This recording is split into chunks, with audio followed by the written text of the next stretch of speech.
சமையல் எரிவாயு சிலிண்டர் வாங்கிய பின் மற்றொரு சிலிண்டர் வாங்குவதற்கான கால இடைவெளியை 21 நாட்களில் இருந்து 25 நாட்களாக மத்திய அரசு உயர்த்தியுள்ளது.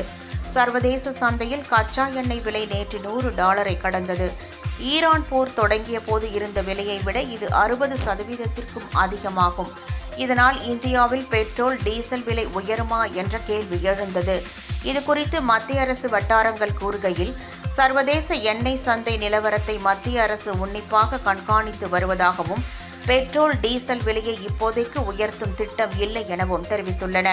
விலை அழுத்தத்தை பொதுத்துறை எண்ணெய் நிறுவனங்கள் இப்போதைக்கு தாங்கிக் கொள்ளும் எனவும், அடுத்த 6 முதல் 8 வாரங்களுக்கு தேவையான கச்சா எண்ணெயும் பெட்ரோல், டீசலும் கையிருப்பில் உள்ளதாகவும் மத்திய அரசு வட்டாரங்கள் மேலும் குறிப்பிட்டன.